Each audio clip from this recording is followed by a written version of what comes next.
So archaeologists are saying that they found the skeleton of the first parent, Mother Lucy, in Africa. And this is a pygmy about 3 feet tall. Now, this skull here was allegedly found in Mexico, and this skull really is of a giant.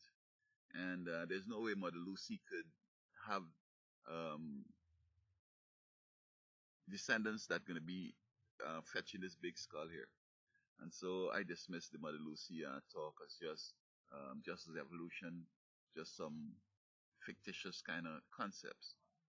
Now, this skull that is found here, I recall as a youth, there were some friends in Guyana who were walking on the street and reading a book. They were the predecessors of the phone, junkies. And they were telling me that Adam and Eve lived so long, and we have such a capacity um, in brain capacity that living just for 70 years and 50 years, we underusing our capacity. So they try to say if they could use the capacity much of the day reading and learning, much of the day hardly sleeping and so on, they might be able to come to use up much of their brain potential and capacity. But little did they know that Adam and Eve had a big skull like this, and of course, they didn't have to be spending all this time that he would have to spend, and still, his brain is not as big as this. Yeah, I mean, okay, you get the point, right? Yeah. And when you look at this skull here, it is approximately 50 times my head. It could be more. And if you were to say that my height, which is including my head, 6 feet tall, then 50 times that would be what, 300 feet? So that skull could be on a 300 feet person, perhaps.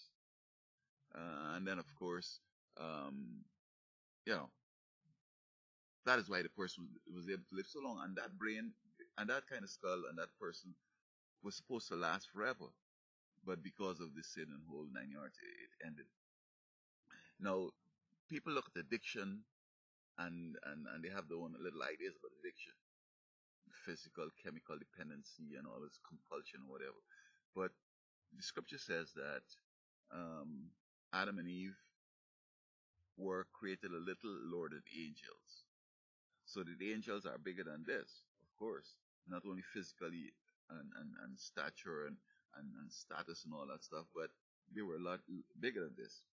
Adam and Eve were created to become angels after Satan and Lucifer said that he became Satan and he took a third of the host of heaven, God trying to replace those angels, created this planet, put humans, and we were to, you know, um, sort of have children up to the number of the third, and we transform into mortality and go on and become angels, and I guess grow up physically and otherwise. So when the walls of Jericho were tumbled down, this is why it was tumbled down. It's not an earthquake or it was some kind of shock from the trumpet. Humans like these, which were bigger than these, were angels, tore up that wall in seconds, right? And so it's amazing though that so addiction basically is when these big beings, these angels, hold on to our hands. We can't get our hands out of their hand except we ask Jesus to come, who is bigger than them, and say, or has power to them to say, let him go. Otherwise, we can't escape. And this is what people don't understand with addiction. They could go to all the therapy they want.